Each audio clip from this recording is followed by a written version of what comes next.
Avant de parler des objectifs de cette conférence, il me semble utile de revenir sur le contexte d'abord de cette conférence. Depuis quelques années, le diocèse de Cotonou est entré dans un processus d'études, mais aussi de diagnostic écologique, ce qui a conduit à un programme d'église verte dans le diocèse de Cotonou, lancé en mars 2023.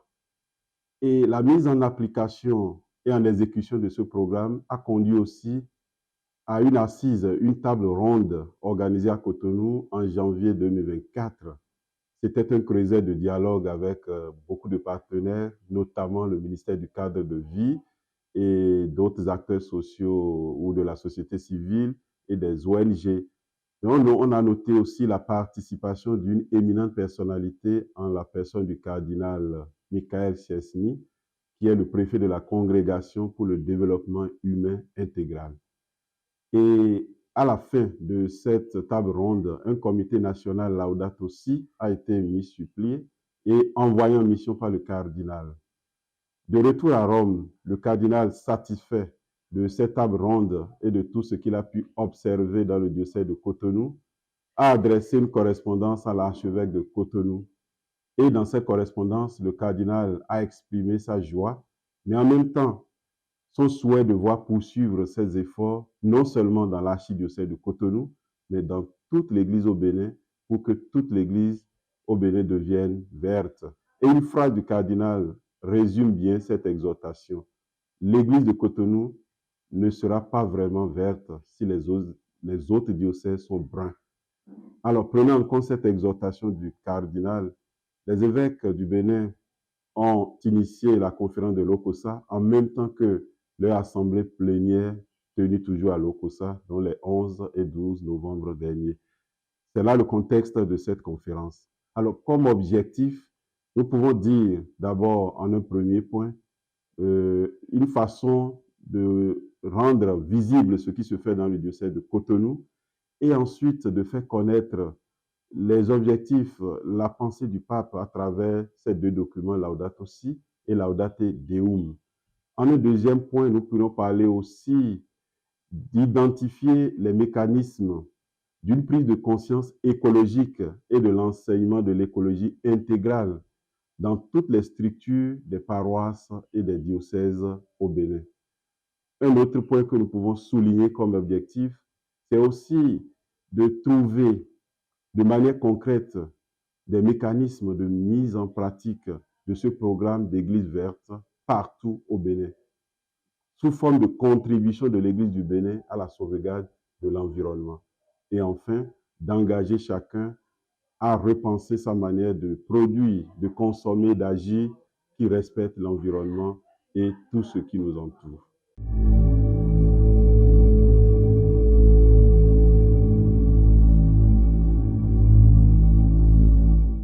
En termes d'outils, nous avons essentiellement les deux documents du pape où sont contenus la vision, mais aussi l'exhortation que le pape adresse aussi bien aux chrétiens, mais aussi à toute personne de bonne volonté.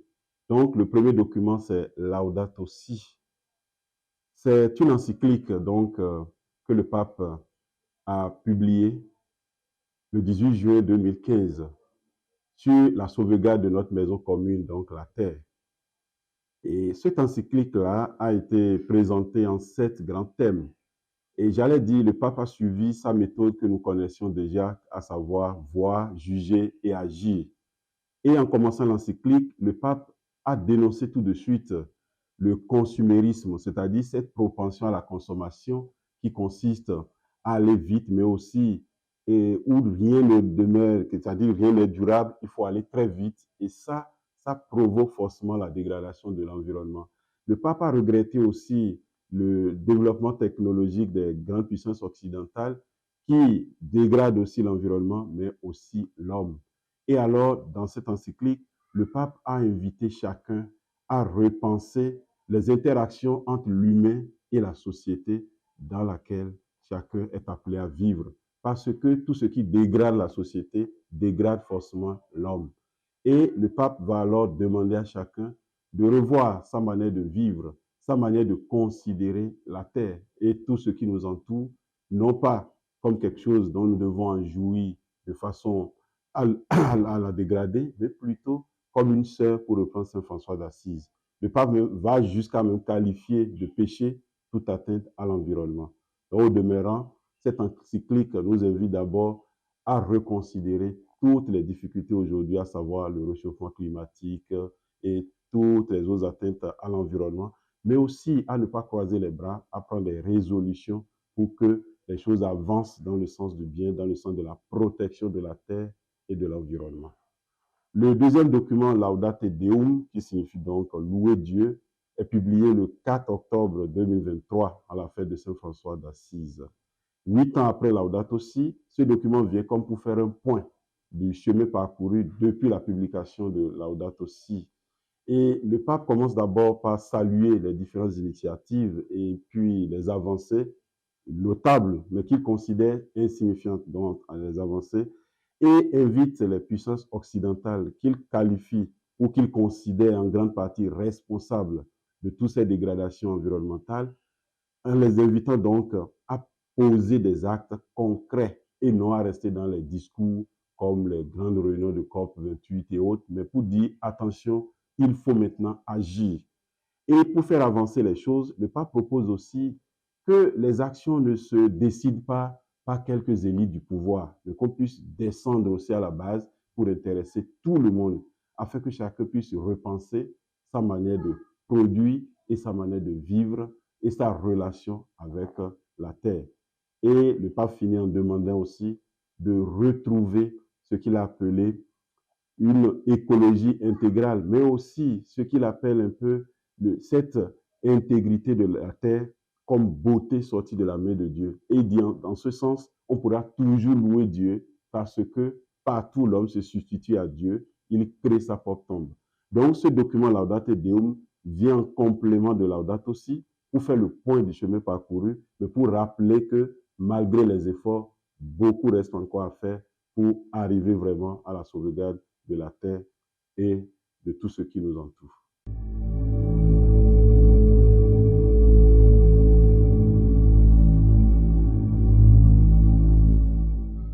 Voilà, pour mettre donc en application ou en exécution tout ce programme d'Église verte, je dirais que c'est toutes les couches de la société et particulièrement toutes les différentes structures plutôt de nos églises ou de nos diocèses qui sont donc visées, à savoir l'éducation catholique, la catéchèse, la pastorale familiale, la santé et même les communautés ecclésiales de base et toute la pastorale paroissiale parce que chacun doit désormais être informé, chacun doit aussi apporter sa pierre à l'édification d'une nation verte, mais aussi d'une église verte.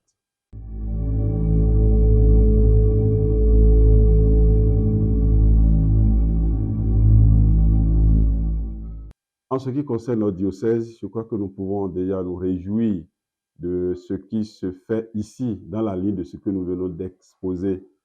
Je me rappelle quand on était à cette conférence à Lokossa, au fil des heures, il y a un autre père avec qui j'ai participé à cette conférence, se regardait en se disant, déjà par à coup, nous ne sommes pas vraiment les derniers parce que des efforts sont vraiment louables et visibles dans notre diocèse.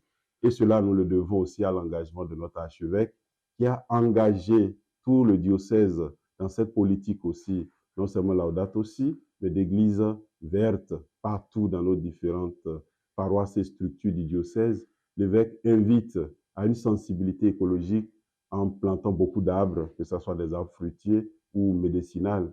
Et nous avons aussi dans le diocèse le service diocésain pour la santé par les plantes, qui fait beaucoup aussi en entretenant un jardin écologique aussi médicinal.